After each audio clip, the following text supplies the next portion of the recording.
sitting right in front of me. No, it's all good. Well, good evening, everyone. I am Bob Allison, president of the Colonial Society of Massachusetts, and it's really a pleasure to welcome the Partnership of the Historic Bostons here for this meeting. The Colonial Society, for those who don't know, was founded in the early 1890s by a group of, it was all gentlemen, who wanted to perpetuate the study of early American history. And the main task of the Colonial Society is to publish primary documents. And this year we will be publishing our 100 and 101st volumes. We've published town records, church records, diaries, other things for the 400th anniversary of Plymouth Plantation. We did it in a 400th anniversary edition of William Bradford's journal. And this year we have the first volume of the papers of John Hancock coming out. And curiously, Hancock's papers have never been collected and published before. And also the writings of Daniel Gookin, who was a 17th century commissioner to the Indians. And we have not only published hard copies, which are available, we have some downstairs if you would like to take one along, but we've also digitized them all and made them available on our website.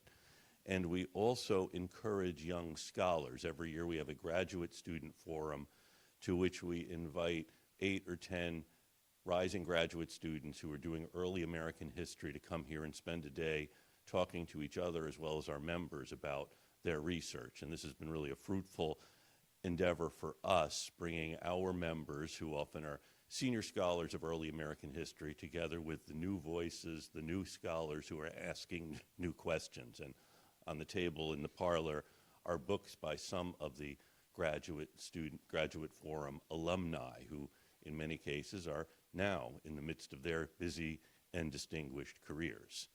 One of them, in fact, is with us tonight.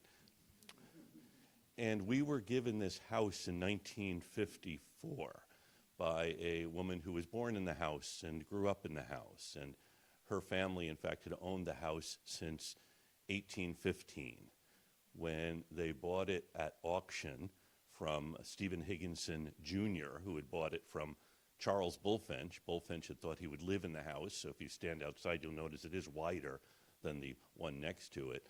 But Bulfinch generally ran over budget, and so he winds up selling it to Stephen Higginson, and Stephen Higginson goes bankrupt because of the War of 1812 and the embargo, and sells it, and then we were the beneficiaries of this in 1954, as well as the furniture, which was given to us by folks whose children didn't have the same taste as they did.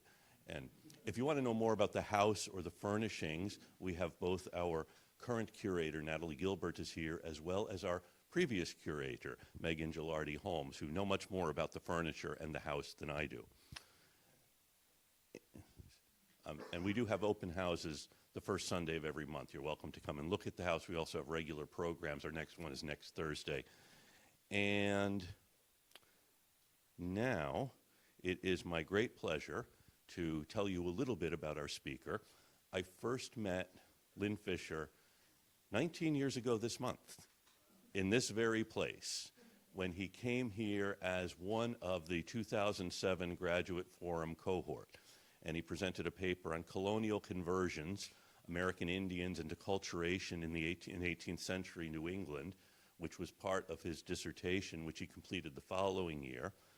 And that became his first book, The Indian Great Awakening, Religion and the Shaping of Native Cultures in Early America.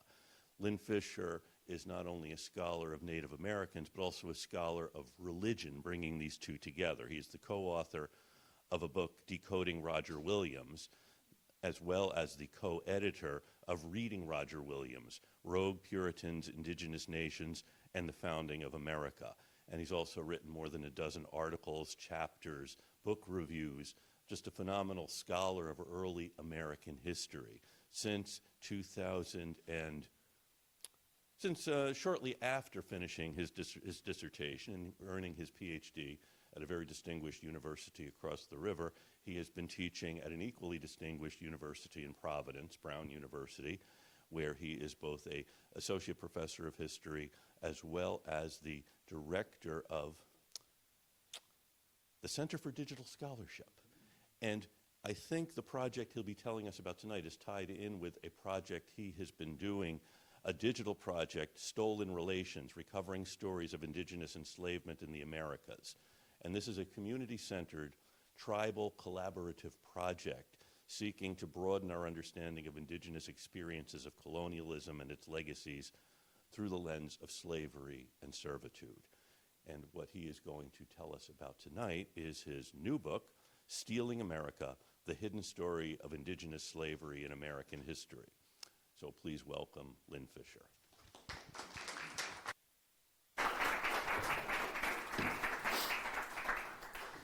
Thanks, Bob.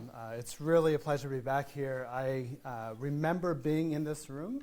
I could not have told you what the paper was titled or about at all, but apparently it was about sort of my dissertation, which makes a lot of sense. People in the back should move up. I feel like I'm in a classroom here. You're allergic to the front, but there are more comfortable seats here if you want to. There's a window open now to come up if you want to, so feel free. So welcome, everyone, and welcome to those online, too. It's really nice to see you here. I just want to say how honored I am to be a part of this really thoughtful series that the Partnership of Historic Bostons has put on. Really, really wonderful programming. And so thanks to Bob, thanks for the Colonial Society of Massachusetts for also hosting tonight as well. So this series is centered on King Philip's War, or the War for New England, as some of my tribal collaborators have been calling it a lot recently. And that's just sort of like, I think for a number of reasons, highlights sort of this, what was at stake in a way. It wasn't just simply one person's rebellion, but really a whole-scale resistance to colonization. So I know that this series featured already two terrific events and panels. You probably, those of you who were tuning in, heard a summary or an overview of King Philip's War, the War for New England, by Kevin March last month. I'll give some more background here for those of you who weren't there for that. And I know that there was also, well, I have it later on, I guess, another panel that was really helpful too. So tonight I want to delve into one feature of the war. So there was one panel that did the overview, one panel that was about Native perspectives today, and then I want to dive into one thread within the war about the experiences of Native people in captivity and servitude. So, and I'm doing that drawing from two projects primarily. The first is this book project, it's available back there, coming out in a few weeks, that is trying to understand the long history of stealing both Native people and Native lands. And I do try to cover a lot of territory, so it ranges from 1492 to the Indian Child Welfare Act in 1978, and tries to tug on that thread of stealing people and land. It is both continental, North America, as well as Atlantic. It goes into the Caribbean, and just covers a wide variety of this history in surprising places. So the Revolutionary War, and antebellum America, and westward colonization, and boarding schools, and adoptions, and so forth. And I really try to understand these cycles of servitude and slavery and land loss experienced by Native people, and also center on Indigenous agency and activity in this process as well. So the second project, though, is one that Bob also mentioned, Stolen Relations, which has been this tribal collaborative project that's been really meaningful to be a part of, and it's trying to document the history of Native American enslavement in sort of the Americas as a whole. We really focus on New England and then other places as well, where we have collected about 7,500, around 8,000 documents related to people involved in Native enslavement. And but it's not just a project about the past. So you can see here there's a lot of other things happening as well, contemporary interviews, artwork we've commissioned, music, poetry, and so forth. So it is a resource that we hope is good for educators, brings some attention to this history that's often so hidden, but also points to the present and not just the past. All right, so to start, let me tell you a little story very quickly. So in June 2018, I attended a powwow that took place, and some of you have been to powwows before, so it's these community gatherings of Indigenous nations and communities. At this powwow, we had Mohegans, Narragansetts, Pequots all came together to celebrate their kinship, culture, reconnect. What made this powwow unique is its location. It was in Bermuda, which is sort of in the North Atlantic, you can see here. Beautiful, stunning islands, and it was actually on St. David's Island, which has a history of sort of indigenous presence. So this actually should maybe raise in your minds a historical quandary. So why were Native people on Bermuda in the first place? There was no resident population when the English first were shipwrecked on there in 1609. And so the answer, of course, given what I'm talking about today, is they were trafficked there through processes of warfare and enslavement. And so what I found really interesting in this research is sort of connecting with people on the island, but also talking with people in New England who, starting in 2002, had reconnected, trying to build a bridge between these two locations that have been severed by colonization. So this reconnection powwow has happened every 2 years since 2002, and has been really a meaningful way of reconnecting for indigenous people on both sides of the ocean, in a way, part of the ocean anyway. So I start with this story because it reminds me, and all of us today, that Native American slavery is something that's long-lasting and not just about the moment that it happens. It has repercussions for generations in Native communities. And I also want to acknowledge that this history is first and foremost experienced by Native peoples themselves. And so I want to read a little bit from this anthology, Dawnland Voices, which includes contemporary perspectives on New England, on Dawnland history. And as a non-Native scholar, I've been really grateful to be able to collaborate with people, not on this project, not on Dawnland Voices, but just in general, to hear these stories directly. So Dawn Dove, a Narragansett elder, writes, "The historical trauma that my people suffer is great. We did not inflict this upon ourselves. This is the direct result of the thefts of our land, the enslavement and indenture of my people by the colonizers. As a child, I was always told that we have relatives in Bermuda as a result of the enslavement of our people by the colonizers. This historical trauma lives in the hearts and minds of the Narragansett today. As we walk on our God-given homeland, we can see how the colonizers, through their greed and corruption, have stolen our birthright." And it's just important to hear, I think, the resonances of sort of what's happening, what happened in the past and how people feel today. So I want to highlight that. But I also want to recommend, if you didn't see this program that happened just a week and a half ago or so, to go on YouTube and look this up, because it actually was a phenomenal conversation by present-day tribal members about the meaning of this history today. So again, just some really great and striking things came out of this. Massachusetts tribal member Elizabeth Solomon said it well when she said that the war represented a massive commodification of everything: land, timber, lumber, bodies, people. And someone else said that this war was it was symbolic of the disease of settler colonialism that we still live with today. So again, hard things, I think, for most Americans to hear, but these perspectives are really vital when we think about how to interpret, how to talk about this past in a way that feels respectful to present-day communities and also resonates with their experiences in certain ways. So before we delve into Indigenous enslavement during King Philip's War, let me get some of my larger points on the table, so to speak, just very, very quickly. First, as I interpret this history, the capture of natives and settlement into slavery was a central part of the experience of the war.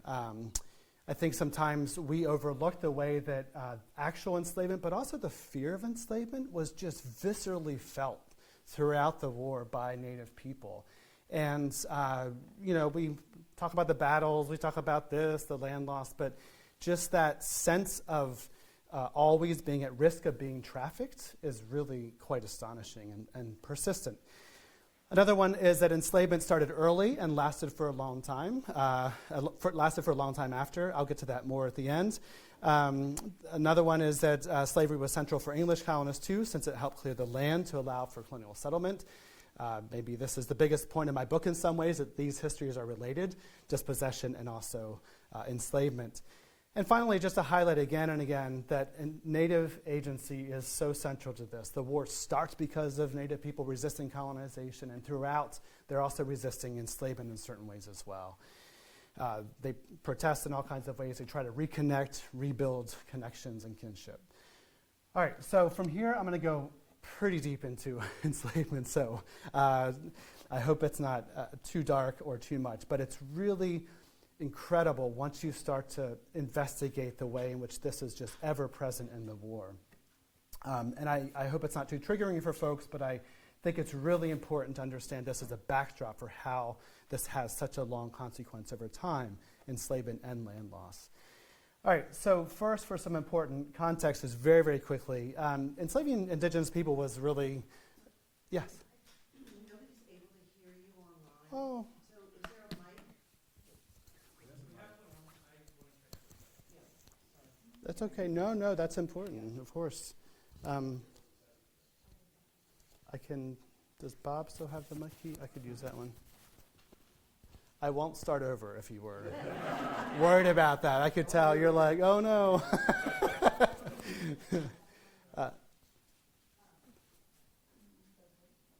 Is it coming through? Yeah? Okay, sure. Let me know. Thank you for intervening, and let me know again if it happens again. So indigenous enslavement is like part of colonization from the first moment that Columbus shows up in the Bahamas in 1492.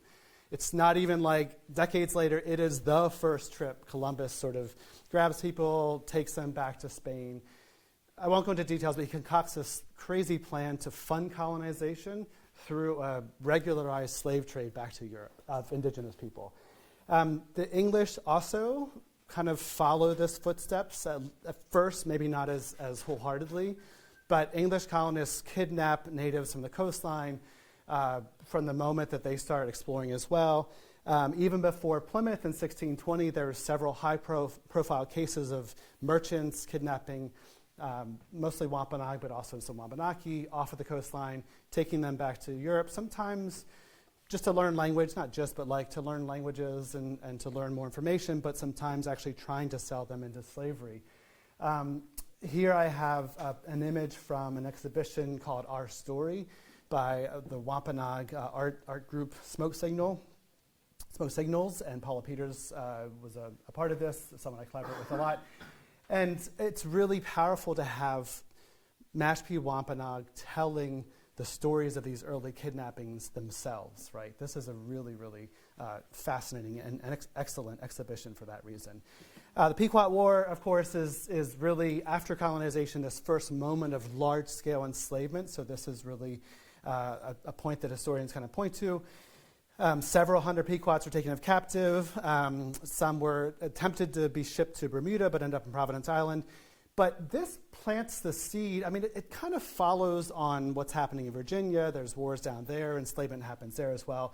But in New England, after the Pequot War, Emmanuel Downing writes to John Winthrop and says, we should enslave all the Narragansetts and ship them out, import enslaved Africans, and then we'd have all this land to sort of grow things on. So it really kind of becomes wrapped into how English colonists view indigenous people in some ways. There's some attempts at regulation. 1641, the Body of Liberties, famously here in Massachusetts. There's one section in particular that says slavery is outlawed, except for all these different reasons. And some of the reasons are like basically if authorities say someone should be enslaved, they'll be enslaved. So coming after the Pequot War, this is more of a justification than prohibition, I think, in some ways.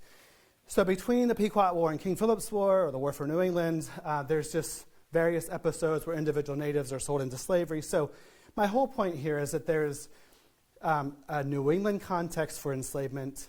There's an Atlantic context for enslavement that involves a Caribbean slave trade of indigenous peoples. There's other English colonies like Virginia that are actively enslaving natives. So when we come to 1675, 1676, it's not that this is so everyday, but it's kind of wrapped into the way that colonists deal with natives at certain times, especially in warfare. So let me turn to the war itself just very briefly to give some background, and then we'll get into the war.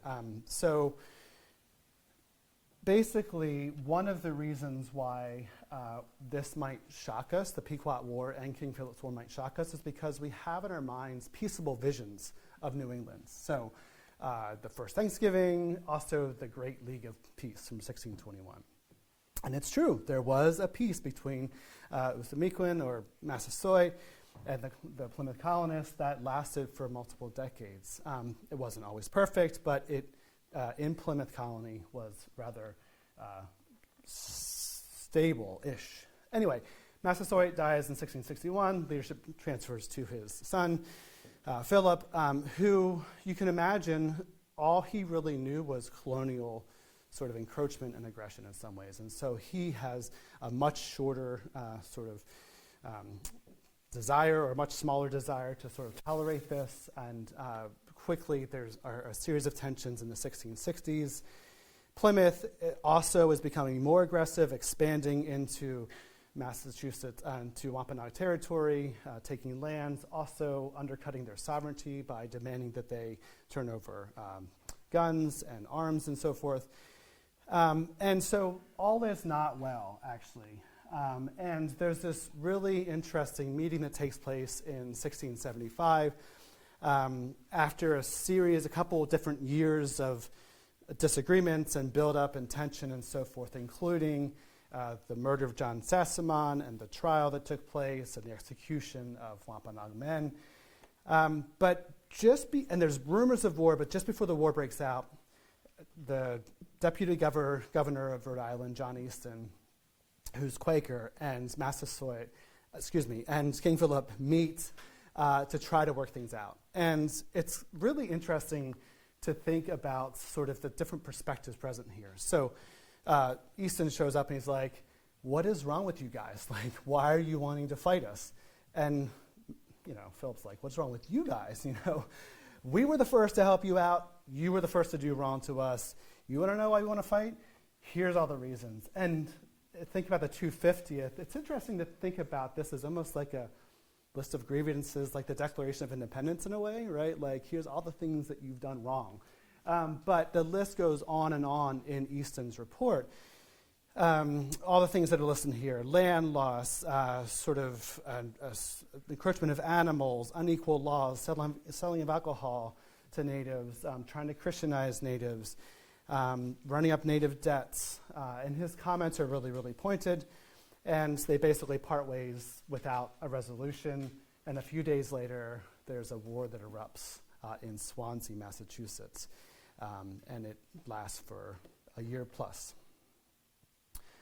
So what surprised me when I first began looking closely at this through the lens of enslavement is that immediately after the war started, colonists turned to the enslavement of Native peoples. So it wasn't just like after the war was over. It's one of their first impulses to prosecute the war. And the first large group of natives that were sold into slavery were actually non-combatants. They had surrendered.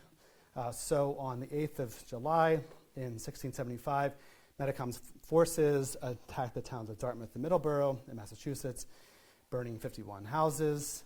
Shortly after the attack, 150 non-combatants, many of whom were women and children, voluntarily came into local authorities. Almost right away, authorities had sort of advertised, hey, if you come in, we'll give you leniency. Instead, they were taken to Plymouth, along with 10 other natives, and all but 6 of them were immediately, after a trial of sorts, sold out of the country and sent to places and sold them into slavery. So taking captives destined for sale into slavery soon became actually a primary feature of how the English prosecuted the war in several different ways. English colonists incentivized slave raids and captive taking throughout the war, promising soldiers the profit either personally or whatever proceeds they made if they sold them.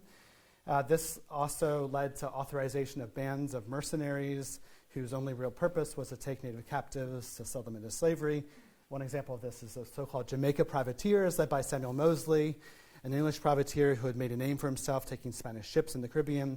So starting in July 1675, almost right away, they began just sort of roving around the countryside, scooping up native refugees and probably mostly women and children who were just trying to wait out the war, honestly.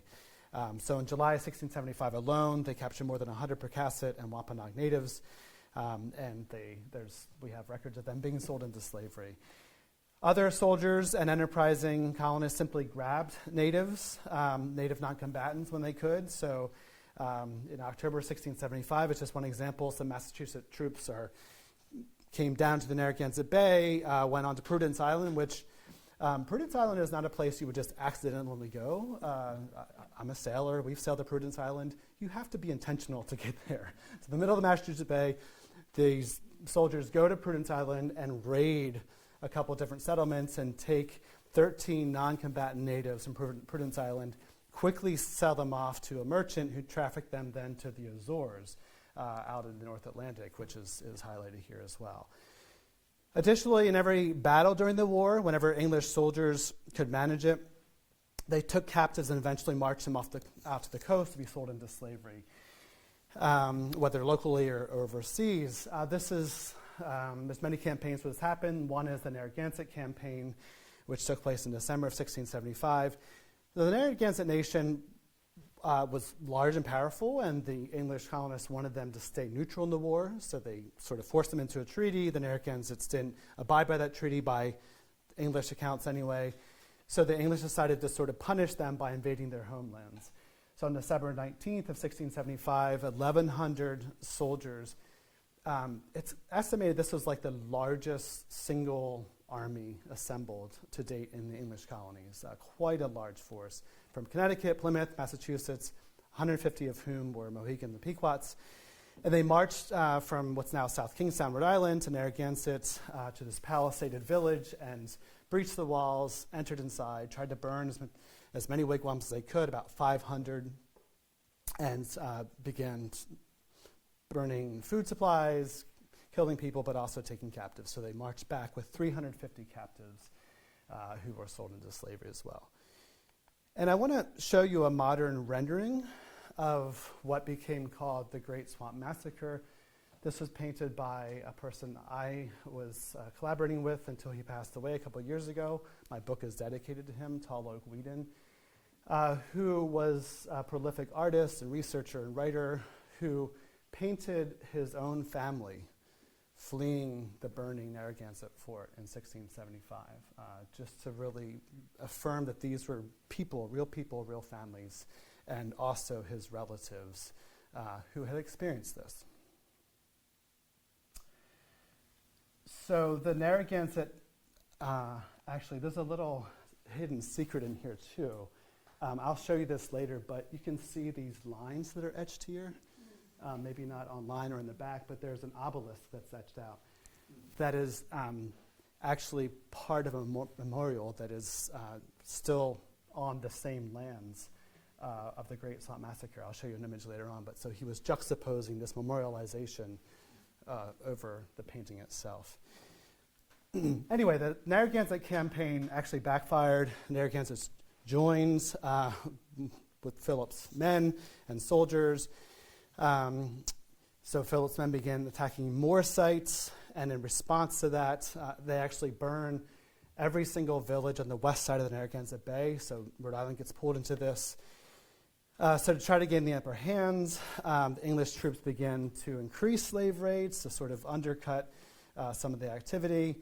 This too kind of backfired because the fear of enslavement drove even more people to fight with Philip. So it's this kind of cycle, this circle that continues on in this time period. But this fear of slavery was vocalized many times during the war. And just one example of this is 2 Christianized natives get sent out from Deer Island, which I haven't mentioned yet, but I will in a second, to obtain some reconnaissance. They try to go as spies among King Philip's men. And they are basically trying to see if there's a way to broker a peace. So the older native men often are like, well, maybe we can talk about peace. The young men say, no way. And this summary that James Quannapaquet sends back, he says that the young men especially said, why should we have peace to be made slaves and either be killed or sent away to sea to Barbados? Let us live as long as we can and die like men and not live to be enslaved. So again, very present on their mind is this fear of possible enslavement in many ways. So throughout the war, colonial hatred of all natives dramatically increases. And this happens a lot of times during American history, but this was certainly one of those moments. Some colonists do try to protect natives, and missionaries like John Eliot, Daniel Gucas, another one, who Bob mentioned as well, are trying to intervene in some way. So when Eliot, who had been a missionary for several decades to Native Americans, when he heard that surrenderers or non-combatants were being sold into slavery, he wrote to the Massachusetts governor and he said, "The terror of selling away such Indians for perpetual slaves who shall yield themselves to mercy is like to be an effectual prolongation of the war." He also says, oh, by the way, it's against our principles, but this is a double reason. Like it's sort of against our faith, essentially, he says. It's also just stupid because it's going to make people more upset. Instead, Eliot and Gukin both received death threats. People begin to sort of threaten his life for taking that stand. Even Christianized natives are also vulnerable in this time period. So in the fall of 1675, English magistrates forced residents from what was 14 praying towns around northeastern Connecticut and Massachusetts out of their towns onto both Deer Island and Long Island in the Boston Harbor. In theory, this was done for their own protection, but also to control them and keep them from informing on the English and in turning against them. So they're shipped out there. Today, Deer Island's connected by a little land bridge, but it wasn't back then.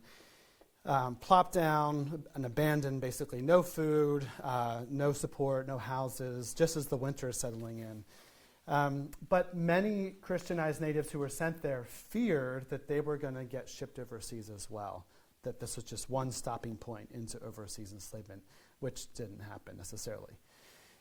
So the fear of enslavement from Deer Island was well-founded, though, because one of the things I was trying to figure out in my research is where New England natives were shipped out of the region. And so this map here with the little dots, I don't know if you can see them, represents the places that I and other people have sort of traced where New England natives were shipped and sold into slavery. Everywhere from France to the Azores, Bermuda, Barbados, Jamaica, Mexico, Tangier. The Mexico contingent is really interesting. There's this very short story that appears in a source that says that the New England natives who were shipped during King Philip's War to Mexico were set to kind of like tree harvesting plantations in the Yucatan Peninsula. So sent out to the woods to cut down trees, mostly logwood and dyewood to sort of create dyed cloth. And instead, while they were out there, they murdered their overseer, and the last time someone saw him was heading back north. We don't know if they ever got back. But again, this idea of like, they've, of course, felt wrong that they had been shipped overseas and forced into this kind of slavery. We also have records of New England natives being sent out into the Atlantic. Some ended up at Tangier in what's now Morocco. It was a small English outpost for a while. And we have sort of a series of correspondence that show that they were first imprisoned. Some were sent to the galley ships to sort of row around the Mediterranean. Others were sent to work on this sort of breakwater here at the Tangier port. And we know this because there's correspondence, but then we have also records of them sort of arriving. It's this long list of enslaved people that show up at Tangier, actually are held in the prison, and 10 of them are New England natives with suspiciously sounding English names. And from the correspondence, we know they're New Englanders, or from the Dawnland. What's interesting is that as these natives get shipped out, a lot of the places that they're arriving at start to say no thank you and pass laws against the importation of New England captives that are sent down, probably out of fear of reprisals and sort of rebellion, so-called, with the local enslaved population. But not all of the indigenous people in New England who were enslaved are sent away. Perhaps as many as 1,000 were shipped out, but another 1,000 were kept locally, retained locally, and after the war worked in households, worked on farms, worked on ships, and so forth. There's a few stories that when enslaved native, mostly women and children, ran away, if they were captured and brought back, they were branded on the shoulder to mark them permanently as enslaved people. So on August 12th, 1676, Medicom, or King Philip, is finally hunted down and killed on his own lands at Mount Hope in what is now Bristol, Rhode Island. This is the seat that he had used before the war to sort of call council together. The rock still is there. But the war wasn't entirely over. It continues to sort of slowly grind to a halt, and then also flares up in New Hampshire and in Maine for another half year. And so if we stop our story with the death of Medicom, we miss this sort of really messy unwinding of the war that involves a lot of enslavement. And so that's what I want to focus on just for a few more minutes here. So even in victory, maybe especially in victory, English colonists pursue a really hardline policy of punishment for virtually all surviving natives. So I don't really have this down here, but even if it's not execution or enslavement, there's like travel restrictions and laws passed that sort of force them into certain regions and reservations. And so there's a lot of restricting and sort of banding together, forcing people to relocate into different areas as well. But dozens of Native men especially were executed after the war, just for, as we would say today, national security reasons, for safety reasons, including 50 Native men who were hanged in the Boston Common. I mean, think about what the Boston Common has seen over the years in terms of punishment, but this was a particularly grisly one for sure. Each colony auctioned off Native captives who were held first in slave pens and prisons and then eventually sort of brought out into the wider public to be sold. Massachusetts publicly auctioned off 200 Native captives on August 24th to September 23rd. Roger Williams in Rhode Island, probably no one here is from Rhode Island, but like in Rhode Island, Roger Williams is sort of like, I don't know, John Winthrop here or something like that, right? Venerable figure. And the war changes him. I mean, he had always sort of been a little bit two-faced about Native people in some ways, but when Providence gets burned to the ground on March 29th of 1676, I think something flips in him, and he co-heads a militia that hunts down Native people. He co-chairs a committee that sells them off, and there's records of him receiving direct benefit from these sales as well. Some of the records indicate how people paid for captives. I'm going to have them up here in silver, cotton, and sheep. But also, Native Americans were given out by colony officials as payments for soldiers who served in the war, too. So they almost serve as currency themselves. So even after the war, though, the colonists ship off boatloads of Native captives out of the region. Just trying to sort of like triage this insanely messy situation that their presence has provoked in a way, I guess you could say.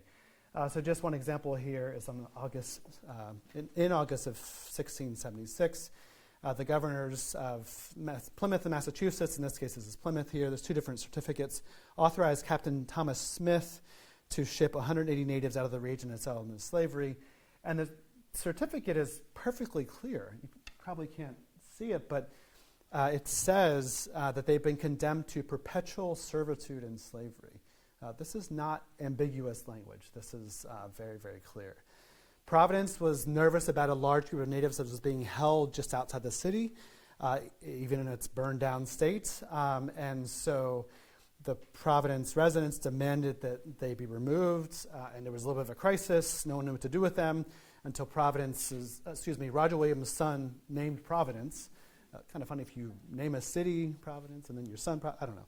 Anyway, came with his ship, and shipped them off. And we actually don't know where they went. Maybe to Newport, maybe outside of the region. Anyway, so in addition to outright slavery, though, there's other more ambiguous ways that natives entered servitude and slavery. English colonists also forced hundreds of natives and even native children into what we call term slavery, or I think sometimes in the past we've called this like indenture, but in this context, it's so intentional, and also, as I'll say in a second, ended up being multi-generational often. So I think the term slavery helps us to capture the seriousness of it with specific terms of service demanded. So this most affected non-combatants, refugees, women, children, others who had surrendered to local governments during the war who expected leniency because they were told they would receive mercy. Instead, Massachusetts, Connecticut, Rhode Island divide them up into English households with very specific times of service, up to 25, up to the age of 25 or even 30 sometimes. And Mohegan and Pequot leaders, Mohegan and Pequots had actually fought with the English. They too want a claim on some of these indigenous people, but there's really a big difference in how they're treated. And there's some scholars speculate that Uncas actually, who's the leader of the Mohegans, is requesting native captives to save them from English slavery and like incorporate them into the Mohegan community. So the treatment of children, I think, is especially heartbreaking and hard and challenging to sort of process sometimes. Native children were hit especially hard for a number of reasons. Many of them were orphaned because of the war or separated from family and kin. There's several different moments where colonies mandate that those children who had done nothing wrong but who could not, at least at the moment, articulate living kin, but also didn't seem like colonies tried very hard, but they would parcel them out into families. One really striking case, and this is actually going to be in the Gookin book that's coming out that Bob mentioned. Adrian Weimer and David Hall had been working on this. This is a document that Adrian Weimer had pointed me to, which is really hard to read, to be honest. Basically, in July 1676, 1 month before King Philip was murdered and the war began to end, a Nipmuc sachem and 150 other native people surrendered to Massachusetts authorities. And the sachem brought with him 32 Nipmuc and Narragansett children, ranging in age from 4 to 16 years old.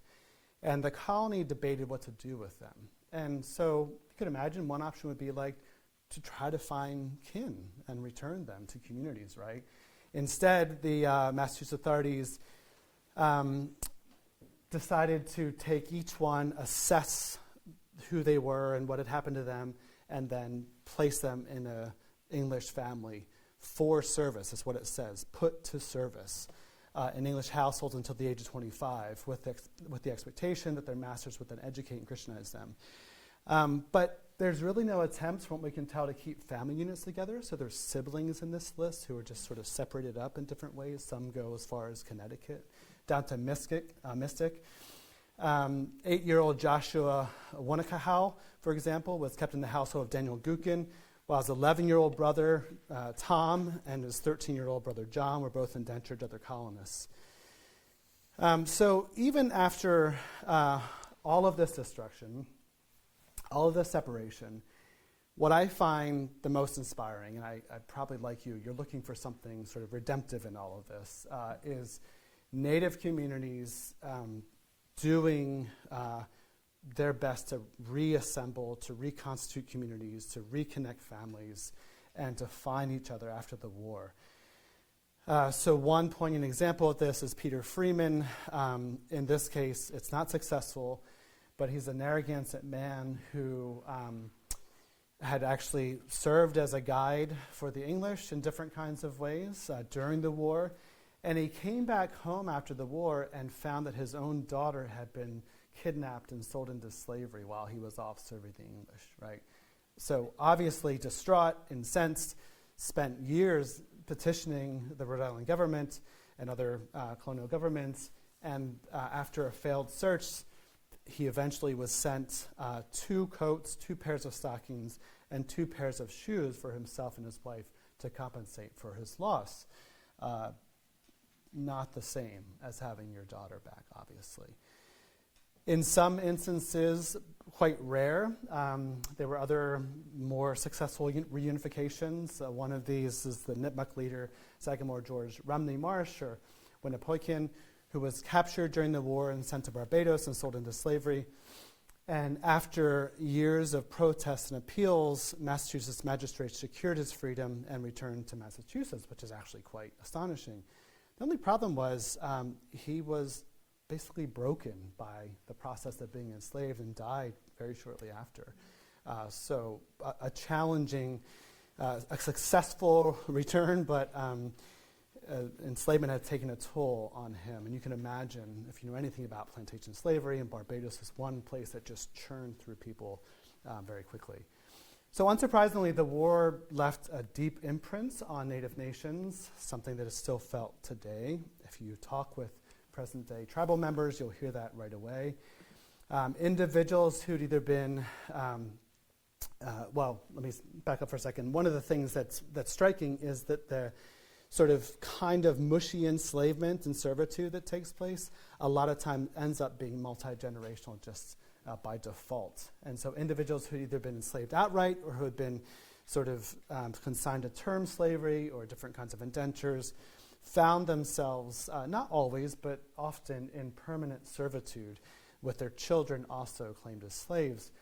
One example of this is in 1721, the Connecticut attorney Peter Pratt had this sort of dilemma that he wrote to the Connecticut General Assembly to try to resolve, which is that he had a number of children and possibly grandchildren, but definitely children of Native people who were children during King Philip's War, who had been sent out into sort of English households, grown up, not released, not freed, and when they had children, they too were claimed as slaves, and I think they protested. And so Pratt gets involved because he wants to know, should those children be considered slaves for life? He says, like the Negroes is a term he used, like Africans, or should they be considered only servants for a term? And the assembly doesn't answer back, which I think is an answer in a way. And we don't know what happens, but likely they continue on as well. Anyway, a result of this is that New England ends up with a lot of indigenous enslaved people that through sort of biological reproduction actually probably grows over time, not shrinks, at least initially. Some scholars have estimated that maybe as many as 50% of the enslaved population of New England by 1700 was indigenous, which is quite astonishing. The New England landscape was also altered in another way, and this is maybe the more familiar story, but through a huge, colossal grabbing or taking of unceded lands in New England. Something that enslaving natives made easier because you're sort of taking people away, you're destabilizing populations, and it makes it easier just to assert yourself then. So as with most colonial wars, especially those involving the enslavement of native people, colonists gained massive tracts of land that had been cleared by slave raiding in the war itself and the dispersal of people. So praying towns in Massachusetts were reduced from 14 to 4 to 5, freeing up valuable land that they had formerly been using. The Narragansett were pushed down into the southwest corner of what is now Rhode Island. On just a small fraction of their land, they shared with the Eastern Niantics. But former Narragansett land was given to veterans of the war, sometimes doled out as favors, for favors, sometimes auctioned off to the highest bidder. In other instances, surrendering neighbors who were not sold into slavery were removed from their lands and just resettled. So just like almost removal before removal in a way, just forcing people into different places. Different kinds of reservation systems are set up in each of these colonies in a way as well. Anyway, I won't get into all the details. There's a little settlement north of Norwich called Shetucket that Connecticut tried to force a bunch of people onto. So squabbles over lands continue for years after the war. And there's some correspondence back and forth where people in England, representatives from England in New England are writing back saying, like, the war was a lucrative sort of result for people through selling of indigenous people into slavery and also the land grabbing. One colonist writes back and says, "I really think they have been too well paid for the war already," meaning land and sales. So in New England today, and you probably have many versions of this in Massachusetts as well, there are weird cultural sort of vestiges of the war. And I think a lot of non-native people sort of have forgotten it or don't know fully about it in some ways. Native people do for sure. Non-native people not so much.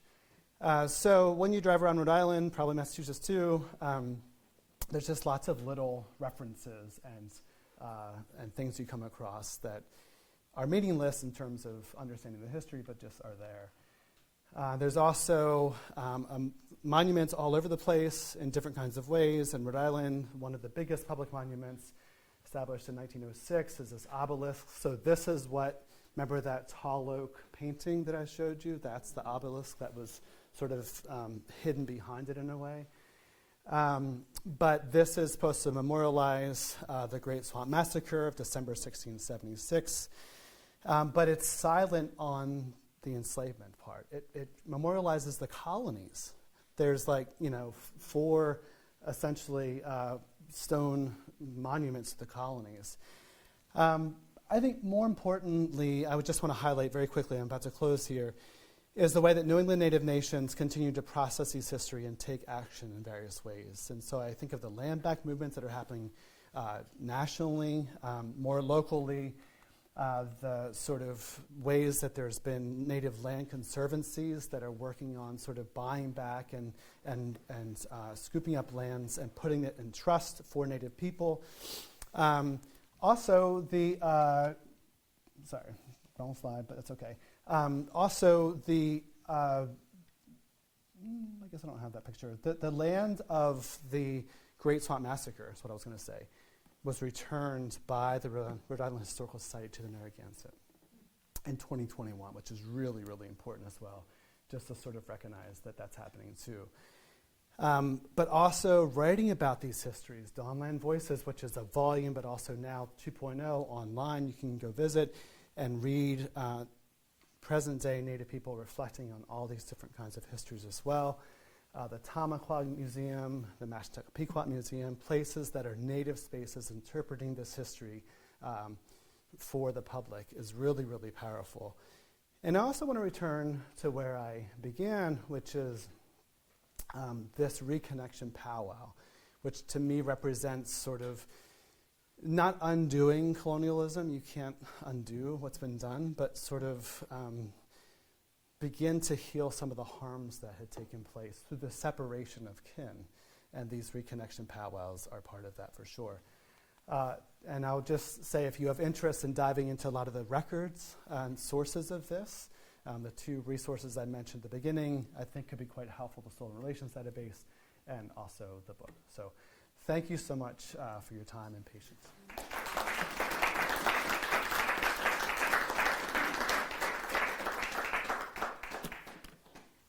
And I assume it's okay to take some questions. Is that all right? Yeah?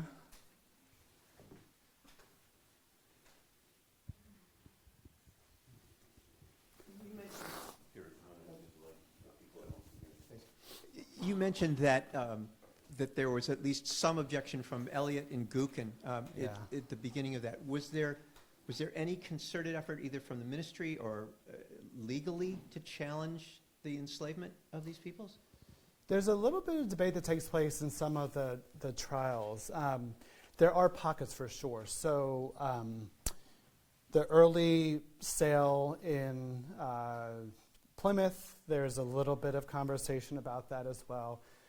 There's a couple moments when there's surrenders are brought into Boston, they get imprisoned, and there's a big debate about what should happen to them as well. In Rhode Island, there's a law that's passed that's kind of like the 1641 law in Massachusetts that more explicitly outlaws indigenous slavery, but then there's a similar loophole that says unless you can't enslave natives unless you're enslaving them or forcing them to serve to pay off like debts and things that are owed and stuff like that. And so that loophole gets used for all kinds of stuff. So yeah, you do find pockets, but it's the overwhelming sense is that this is a just war, and that in that framework, dating back to the 4th century theologian, Augustine, taking captives and making slaves of your enemies is perfectly fine. And so the debates are about particulars when I think not like the principle as a whole. And what I think you find too is that these are often people who are known by both English and Native communities. And so sometimes that's where the sort of tension comes from. It's like when you put someone in prison who then 5 other people who live next to the praying town know and come in and defend them, right? Or something like that, right? It's a surprisingly intimate kind of a situation at moments as well. Yeah. One thing I found very interesting in your book is when you're talking about censuses in places like St. Kitts, Barbados, and part of the hidden history, the erasure that's operating through this, horrific history, how a lot of indigenous slaves were not listed in censuses as indigenous. They were often, I think the term Negro is applied to them, or mulatto. And, could you say a little bit about that, the erasure and the hiddenness and the different factors that have made this history so hidden, whether it's those, censuses from the 1600s or, American history curricula in our schools and other ways this gets erased and unknown. Yeah, thank you for that. So it didn't seem super relevant for this particular conversation, but because it happens later in a way. But you're exactly right that one of the main points I'm trying to make in the book is that we've missed this whole history in a way because of the racial reclassifications that take place. And so one of the things that surprised me is that there's all this evidence of shipping out, and there's very little evidence of Native people in official censuses on all these, in all these islands, or in all these other colonies.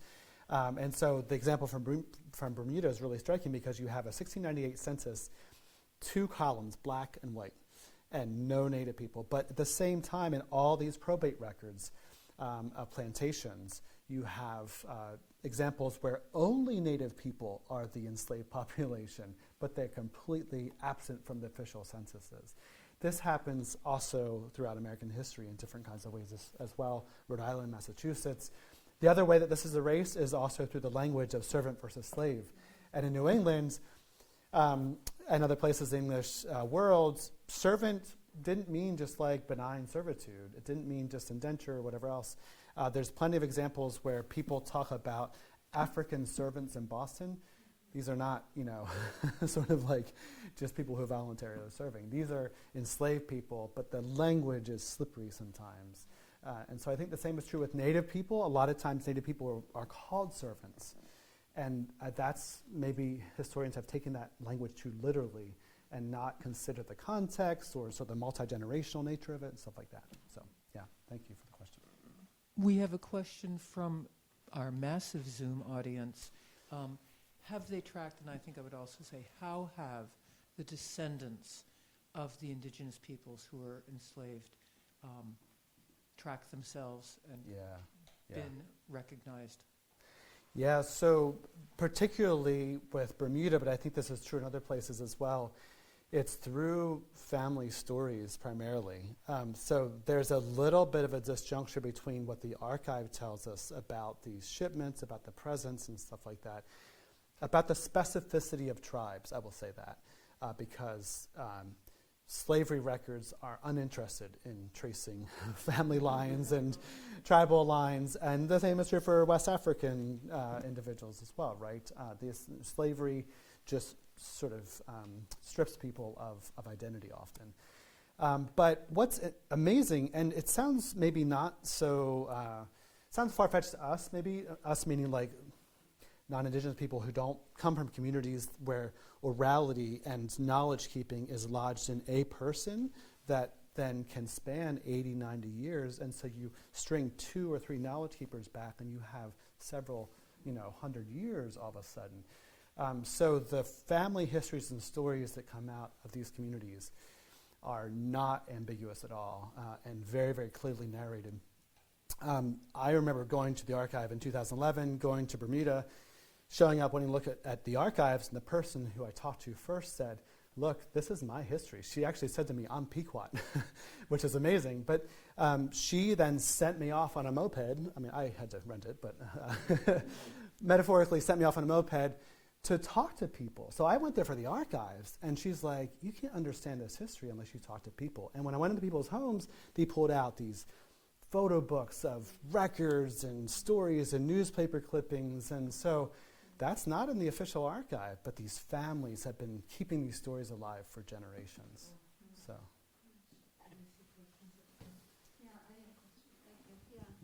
So, have you dealt very much or at all with the doctrine of discovery, which was being articulated right around the time that Columbus came here, and it's reflected in his journals when he talks about the way he dealt with the indigenous people that he encountered, and how that contributed to the erasure, ongoing erasure.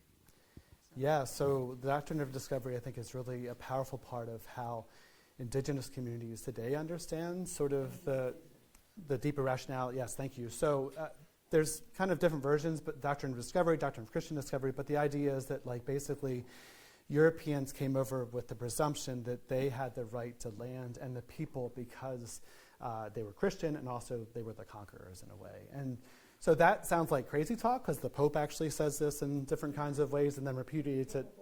Papal bulls, just after Columbus, and even preceding in some ways as well. But it also gets picked up in American jurisprudence, and there's a fantastic native legal scholar, Maggie Blackhawk, who's done a lot of this. If you have interest in this, look up her name, and then it's in the Harvard Law Review. She wrote this 150-page sort of description of the intertwining of things like the doctrine of discovery in American jurisprudence and constitutional law. But in 1823, Johnson v. McIntosh is a court case that essentially affirms the right of Americans to the land of North America by right of conquest, by right of being Christian, and also revises history and says that Native people were never actually owners of their own lands. And so Ruth Bader Ginsburg actually cited that in 2005. yeah, so Ruth Bader Ginsburg cited that in 2005 majority decision of the city of Sherrill versus the Oneida Nation of New York as standing for the principle that conquest is a legitimate source of property rights in the U.S. government. So it's a huge influence, I think. And also a lot of churches are repudiating it. I think Episcopal Church, Quakers, I don't actually know those other congregations. Okay, there we go. So yes, this is something and the Pope that... went to Canada and issued an apology there, but Right. there's been no real action. Of course. It's like land acknowledgement. Right, it's a little bit of a token, yeah. We also have another Zoom question asking about the native man who's known frequently, at least in my childhood literature, as Squanto. Yeah. Was he not originally captured and sold into slavery also? Yeah, so he was a part of a 1614 raid on Cape Cod by Captain Thomas Hunt. Took between 24 and 27 Wampanoag men to Spain and tried to sell them into slavery. There's been some new research on this. So Andrew Lippman's book, Squanto, is one I point you to. And there's a Spanish researcher that found new documents related to this shipment, which is really interesting. Suggests that maybe they weren't successfully sold into slavery, but the intention was there for sure. Ended up under the care of some priests. Squanto makes his way back, the only one that I know of, to England, eventually makes his way back to New England. He was from Patuxet, a town that Plymouth then was founded on. but had been emptied because of diseases that had ravaged through while Squanto was gone. So Squanto comes back after being tried to be sold into slavery, comes back to his hometown. There's no people there. Descriptions of bodies piling up because of the depth of the plague. The Pilgrims move in, clear all the bodies, take all the food stores, build a town over top of it. And what's incredible to me is that Squanto, who's there when the Pilgrims come, sort of decides that he's going to be an intermediary, and help is maybe too strong, but at least facilitate that settlement, which always surprises me. Yeah. And are there other questions here in the room? And yes, we've got a question here. Great.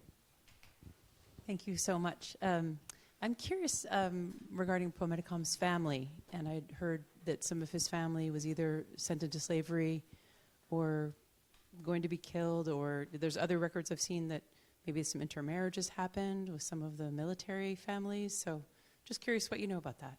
This is pre-Medicom, Medicom King Philip. Yeah, so where this often comes out of is with regard to his wife and child, right? And so there's a huge debate about, and maybe this is back to someone's question about whether there's any controversy about this, but they deliberated about this for weeks and weeks, and one of the core texts in the Bible they're using is, I think, out of Deuteronomy, says that the children should not suffer for the sins of the parents, right, the father. But so there's mixed, this is why there's still controversy, mixed documentation about this. People I talked to in Bermuda are very, very sure that both King Philip's son and wife end up there. And later historians also say the same thing. We just don't have the documentation precisely. But yes, it's an interesting moment when you have the child and the wife of the key figure in the resistance and how to handle that, yeah. And it's interesting because there's actually enslaved people in Bermuda who are called Philip. And so people are like, is that a child, a grandchild? It's just hard to know. Yeah, really intriguing. And we have a comment from Zoom again, and I'm wondering how ubiquitous is this in your research?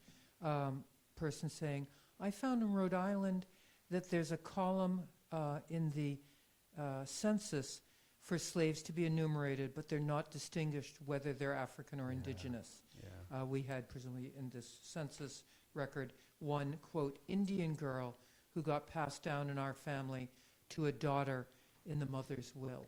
Mm-hmm, mm-hmm. And if So you have both are comments on that. both are common, meaning that you have, just what I was saying earlier in a way, you have these official tabulations that are not specific, but when you get down to the granularity of family records and probate records and even records of sale and indenture, that's when you see a more nuanced view of race. And so having wills that pass down an indigenous woman, man, child, very, very common in Rhode Island, everywhere.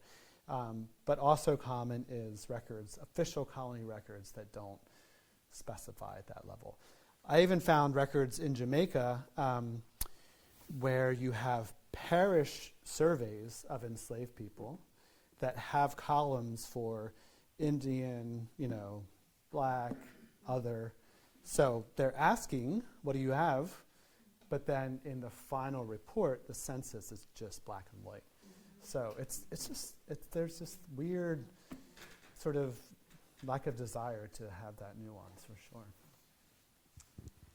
I wonder what you make of the comment that I think it was shared at the last forum a week and a half ago, that the war should have been named Witamu's War. Mm-hmm. And this sort of through the lens of gender and the fact that the English could not fathom that women would be in charge as they were part of a collective democratic leadership structure in Native societies. Yeah. I wouldn't object at all. I think Weetamoo plays an important role in the war, but I don't have an opinion about the renaming, but I think that what is true and what I've seen over and over again is that the English, yes, couldn't fathom that women would be in charge, essentially, in important roles of leadership. And what you find is that actually English unwillingness to recognize that leadership leads to a privileging of a sort of patriarchal line in matrilineal societies. And so you find over and over again, English leadership basically privileges a male in certain communities, among Nantucket, Mohegan, even when maybe formerly it would have been sort of a woman's matriarchal line. Not always, but sometimes. So yeah, Weedomoo I think is really interesting. There's Lisa Brooks's, the name, Our Beloved Kin, thank you, is a really excellent examination, I think, of that, and a lot of where that sort of comes from. And I think it's really important to recognize that gender is a big part of this as well. And if people didn't hear on Zoom, the book is Our Beloved Kin by Lisa Brooks. Yep, thank you.